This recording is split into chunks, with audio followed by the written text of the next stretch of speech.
आज हम देख रहे हैं कि एक एक ध्वस्त हो रहा है। हिमालय का उत्तराखंड का खंड खंड हो रहा है, जोशीमठ धस रहा है, हिमालय का बर्फ पिघल के आ रहा है, नदियों का पानी बाष्पीभवन होके उड़ जा रहा है। कैसे बचेगी ये प्रकृति? हम चाहते हैं कि नदियों को तो बहते रहने दो, पर जंगल जिनके बिना ऑक्सीजन नहीं आएगा, ये हरे वेंटिलेटर्स है, ये अगर नहीं होंगे तो कोरोना क्या एक एक वायरस से जीवन ध्वस्त हो जाएगा। जो मूल निवासी है, जिनकी सादगी और स्वावलंबन की जिंदगी है, संस्कृति है, जिन्होंने कभी भी नदियों का पानी बोतल में भरकर बेचा नहीं है, जो आपके अन्नदाता है, किसान मजदूर, जो हर प्रकार के प्रोड्यूसर से निर्माण करता है, वो क्यों संघर्ष करने के लिए आज मजबूर किए जा रहे हैं? ऐसा कॉर्पोरेटीकरण, ऐसा कंपनीकरण, जिससे गौतम अडानी जैसे एक कॉर्पोरेट एक दिन में 1600 करोड़, ही अर्न्स एवरी डे 1600 crores, और हमारे मजदूर मनरेगा यूनियन के साथी भी आए हैं, वो दिन में 600 रुपया भी नहीं कमा सकते हैं। कि टैक्स प्रणाली बदल रही है। टैक्स, अगर वेल्थ टैक्स भी 2% लगाए भारत में तो भी 7.5 लाख करोड़ आएगा हर साल सरकारी तिजोरी में। तो शिक्षा मुफ्त हो जाएगी, स्वास्थ्य मुफ्त हो सकेगा, और भरसाई का इनहेरिटेंस टैक्स भी लगाते हैं केवल 1% अब्जाधीशों पर, सबसे धनिकों पर, तो भी 9.5 लाख करोड़ रुपया आएगा। टैक्स प्रणाली बदल दो, गैर बराबरी खत्म करो। हम देखते हैं कि हिंसा विकास के नाम पर भी हो रही है। किस प्रकार का विकास जो कि उद्ध्वस्त कर रहा है न केवल हिमालय को, न केवल उत्तराखंड को, न केवल कोसी को, पर नर्मदा को भी। किस प्रकार का विकास जो निसर्ग प्रकृति निर्भर समुदायों की जमीन, जंगल, जल, नदियां, खनिज सब कुछ खींच लेता है। और खनिज लेने के लिए तो मणिपुर में हिंसा होती है। वो कुकी विरुद्ध मैती की लड़ाई नहीं है, वो कुकीज की जमीन के नीचे की खनिज संपदा पर जिन गीधों की नजर है, जिनके साथ 2017 से MOUs हो गए हैं, उनको ही वो खनिज हिंसा का मुद्दा बनाते हैं। तो आज हम देख रहे हैं कि विकास के नाम पर किस प्रकार का हमला हो रहा है। दलितों का चरागाह छीना जाता है, आदिवासियों का जंगल खत्म किया जाता है, और नदियां अविरल बहने नहीं दी जाती है, न निर्मल बह सकती है। आज कोसी की लड़ाई नेपाल विरुद्ध भारत की लड़ाई नहीं है, कोसी की लड़ाई विकास विरुद्ध विनाश की लड़ाई है।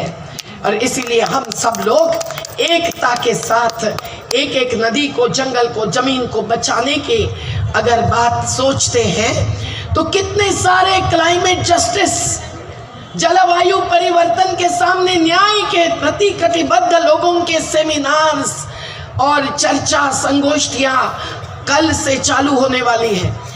हमारा तो ऐलान है कि से सब लोग एकत्रित आए, और जो जलवायु परिवर्तन आया है वो विकास की गलत अवधारणा के साथ कारण आया है।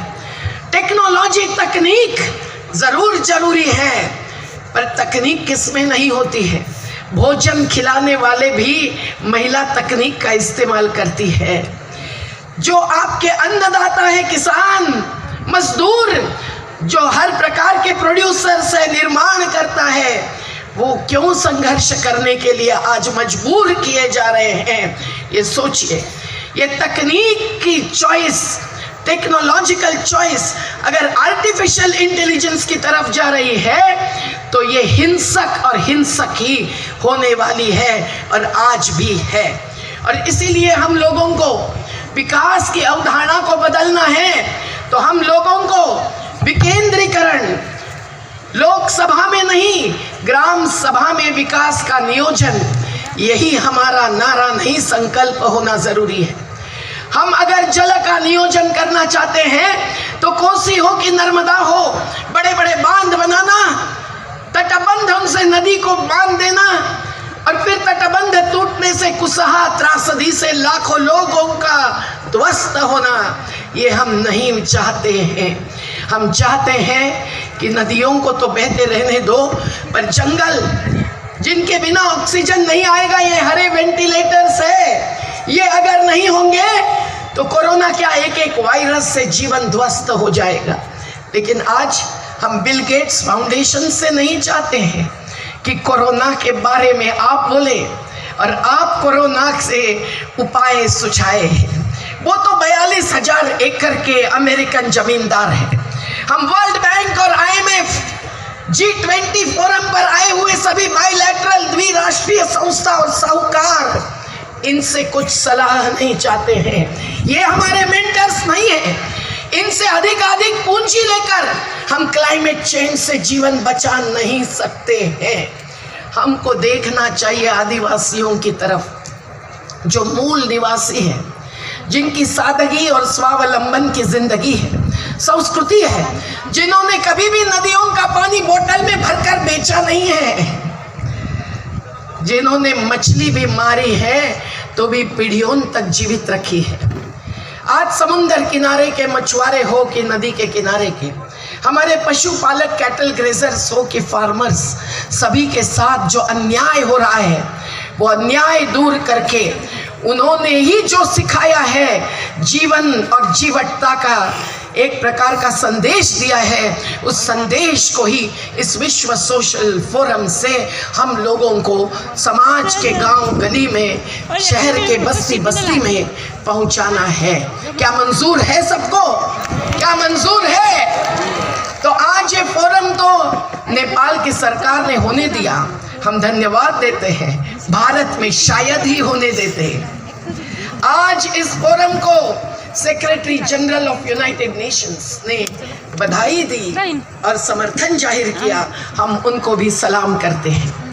लेकिन अगर यूनाइटेड नेशंस में भी कॉर्पोरेट्स घुसते हैं तो यूनाइटेड नेशन संयुक्त राष्ट्र संघ का एक एक प्रस्ताव, ठराव, कॉवेनेंट्स एंड कन्वेंशंस कैसे अमल में आएंगे, जिसमें लिखा है कि इकोनॉमिक, सोशल, कल्चरल राइट्स, आर्थिक, सामाजिक और सांस्कृतिक अधिकार को बचाना है। वो अधिकार तभी बचेगा जब हम सब लोग लड़ने के लिए तैयार हो जाएं। आज हम देख रहे हैं कि एक एक ध्वस्त हो रहा है, हिमालय का, उत्तराखंड का खंड खंड हो रहा है, जोशीमठ धस रहा है, हिमालय का बर्फ पिघल के आ रहा है, नदियों का पानी बाष्पीभवन होकर उड़ जा रहा है। कैसे बचेगी ये प्रकृति जिसके बिना जीना संभव नहीं है? वो ही बचा सकते हैं जो आज अपने संगठनों की जनशक्ति है, और जनशक्ति के सिवाय जन आंदोलन नहीं चल सकता, और जन आंदोलन के सिवाय नई दुनिया, परिवर्तन नहीं आ सकता है। ये हमारा सबका मानना है। क्योंकि आज कॉर्पोरेटाइजेशन, कंपनीकरण, जो शिक्षा में घुसपैठ करके शिक्षा नीति को बदल रहा है, जो स्वास्थ्य में घुसपैठ करके लोग मृत मौत के कगार पर ढकेले जा रहे हैं, लेकिन उनको संभव नहीं है स्वास्थ्य का अधिकार भी लेना। ऐसा कॉर्पोरेटीकरण, ऐसा कंपनीकरण जिससे गौतम अडानी जैसे एक कॉर्पोरेट एक दिन में 1600 crore, he earns every day 1600 crores, और हमारे मजदूर मनरेगा यूनियन के साथी भी आए हैं, वो दिन में 600 रुपया भी नहीं कमा सकते हैं।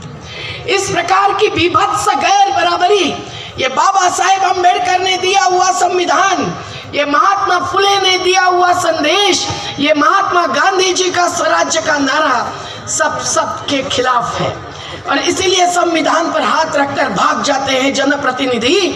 तो हम ही को करना चाहिए जनता का प्रतिनिधित्व, जो आज भोजन, पानी, रोजगार, आवास सबके लिए हैरान है, जो आज जूझ रहे हैं अपना हर जीने का अधिकार लेने के लिए, जो आज रोजगार के लिए आत्महत्या कर रहे युवा और किसान, जिनको कि घाटे का सौदा भुगतने के कारण हर रोज कम से कम 50 किसान इंडिया में, भारत में आत्महत्या कर रहे हैं। ये सब आत्महत्याएं नहीं है, ये हत्याएं हैं जो आज की गैर बराबरी के आधार पर समता और न्याय के विरोध में जो अर्थव्यवस्था दुनिया में चल रही है, उसी के कारण ये हत्याएं हो रही है। इनको अपराधी साबित करना चाहिए और समता और न्याय के साथ लड़ना चाहिए। आज हम देखते हैं कि वर्ल्ड सोशल फोरम जैसा फोरम, जब यहाँ इतनी विविधता यहाँ मौजूद है, तो ये गैर बराबरी के खिलाफ लड़ना भी हमें संभव है।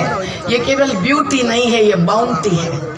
और ये इस प्रकार के अलग अलग विचार लेकर एक साथ आए हुए, एक मंच पर पधारे हुए लोगों से हमें बहुत बहुत अपेक्षा है। हमें अपेक्षा है कि संयुक्त राष्ट्र संघ का हर प्रस्ताव, हर ठराव जो हर आदिवासी को ही नहीं, हर इंसान को, नागरिक को अधिकार देने वाला है, उसका ही हम लोग अमल करवाए। और वर्ल्ड सोशल फोरम से, संयुक्त राष्ट्र संघ के सेक्रेटरी जनरल से इसके लिए अगुवाई होनी चाहिए, एक्शन होनी चाहिए। फिर से मुस्लिमों को धर्म के नाम पर नागरिकता निकालने की साजिश भारत जैसे देश में होती है, तो हमारी शाहीनें जो आसमान में उड़ती थी, शाहीन बाग जब चलती थी, उनको फिर से रास्ते पर उतरने के सिवाय, हम महिला शक्ति के आधार पर उनको साथ देने के सिवाय दूसरा रास्ता नहीं है। हम चाहते हैं कि सत्ता और जनता के बीच का संघर्ष वही तो होती है सही जननीति और राजनीति। केवल वोटिंग करना ईवीएम के द्वारा या बैलेट पेपर के द्वारा भी वो राजनीति सही नहीं है। आज हम देखते हैं कि यहाँ से यहाँ उड़ जाते हैं, खोखे बॉक्सेस पैसे से भर के लेते हैं। तो हम लोग आज एक नई राजनीति, नई अर्थनीति और नई मानवीयता का एहसास लेकर यहाँ पधारे हैं साथियों। तो हम सब लोग निश्चित जहाँ जहाँ विवाद है, हम लोग हस्तक्षेप करेंगे।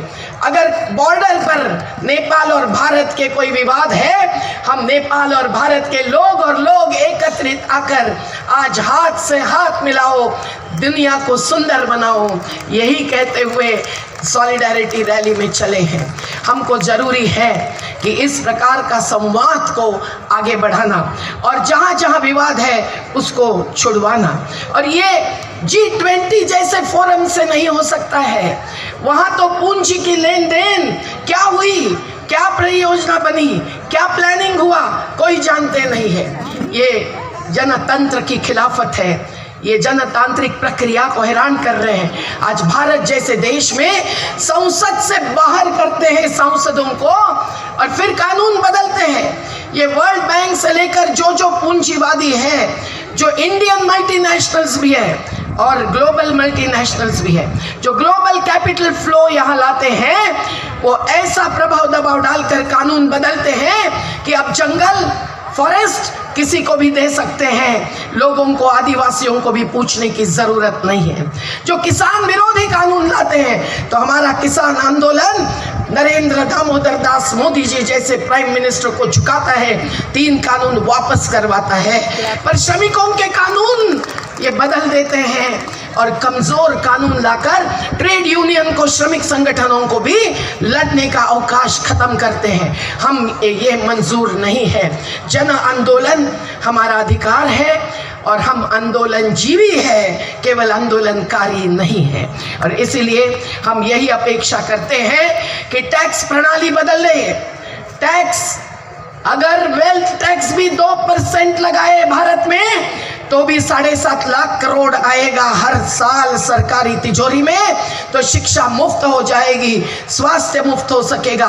और भारसाई का इनहेरिटेंस टैक्स भी लगाते हैं, केवल 1% अब्जाधीशों पर, सबसे धनिकों पर, तो भी 9.5 लाख करोड़ रुपया आएगा। टैक्स प्रणाली बदल दो, गैर बराबरी खत्म करो, नदियों को अविरल बहने दो, जल जंगल जमीन बचाओ, दलित, आदिवासी, श्रमिक सभी की एकता को सम्मान करो। तो हम बस यही कहेंगे कि हम इस फोरम से जब लौटेंगे, तब हम लोग कॉन्फिडेंस, करेज और कमिटमेंट, आत्मविश्वास, हिम्मत